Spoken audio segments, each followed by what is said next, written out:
Manmad Dhule Indore railway मार्गाला अखेर केंद्रीय मंत्रिमंडळाने मंजुरी दिली आहे। यासाठी 18,036 कोटी रुपये मंजूर करण्यात आल्याने रेल्वे मार्गाचा प्रश्न निकाली निघण्यात मदत झाली आहे। या रेल्वे मार्गासाठी गेल्या 10 वर्षापासून धुळे लोकसभेचा खासदार म्हणून प्रयत्नशील होतो। धुळेकरांसाठी वरदान ठरू पाहणारा रेल्वे मार्गाचा प्रश्न निकाली निघत असल्याने प्रचंड आनंदी असल्याची भावना भाजपाचे माजी खासदार डॉक्टर सुभाष भामरे यांनी आयोजित पत्रकार परिषदेत व्यक्त केली आहे। धुळेकरांचं स्वप्न असलेला मनमाड धुळे इंदोर रेल्वे मार्गासाठी केंद्र शासनाने 18,036 कोटी रुपयांचा निधी मंजूर केला आहे। यामुळे धुळे जिल्ह्यात जल्लोष केला जात आहे। याविषयी अधिकची माहिती देण्यासाठी भाजपाचे माजी केंद्रीय मंत्री तथा माजी खासदार डॉक्टर सुभाष बाबा भामरे यांनी पत्रकार परिषदेचे आयोजन केले होते। आयोजित पत्रकार परिषदेत त्यांनी सांगितले की या रेल्वे मार्गासाठी गेल्या 10 वर्षापासून मी खासदार म्हणून प्रयत्नशील होतो। सन 2016 मध्ये तत्कालीन रेल्वे मंत्री सुरेश प्रभू यांच्या मदतीने रेल्वे मार्गाचा सर्वे करण्यात आला होता। त्यानंतर वेळोवेळी पाठपुरावा करताना तब्बल 50 ते 60 मीटिंग संबंधितांशी घेण्यात यशस्वी झाल्यामुळेच आज रेल्वे मार्गाचा प्रश्न निकाली निघताना दिसत आहे।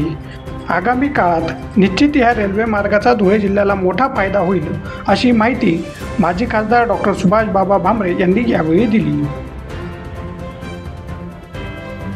60 वर्षापासून धुळे लोकसभा मतदारसंघातील जनतेची मागणी होती की मनमाड इंदोर रेल्वे व्हावा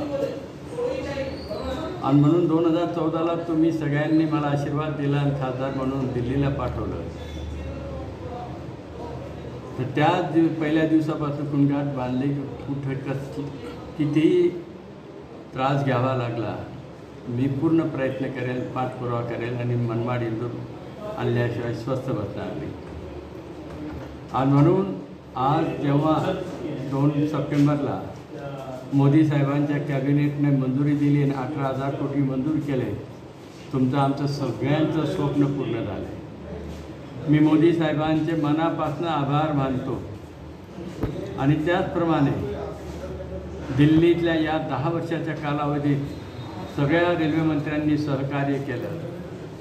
त्याचप्रमाणे त्याच्यात सुरेश प्रभू साहेब असतील, त्याचप्रमाणे पियुष गोयल साहेब आणि अश्विनी वैष्णव साहेब असतील, या सगळ्यांनी फार सहकार्य दिलं आणि गडकरी साहेबांनी मोठं सहकार्य दिलं आणि त्यामुळे आज हा दिवस बघायला मिळेल। आणि सगळ्यात मोठं सहकार्य मोदी साहेबांनी मला शब्द दिला होता मनमाड इंदोर कुठल्याही परिस्थितीत मी करणार म्हणजे करणार आणि त्यांनी तो शब्द पाळला आणि आज स्वप्नपूर्ततेचा अनुभव माझ्या सकट सगळे धुळेकर बघताय। मी आपल्या सगळ्यांचा फार फार आभारी आहे। धुळे शहरातून वाहतूक करीत मालेगावकडे अवैधपणे कत्तलीचे इराद्याने गोवंशाची वाहतूक होत असल्याची माहिती देवपूर पोलिसांना प्राप्त झाली होती। त्यानुसार देवपूर पोलिसांनी हॉटेल रसराज समोर पुलावर सापळा रचित संबंधित वाहनावर कारवाई केली आहे।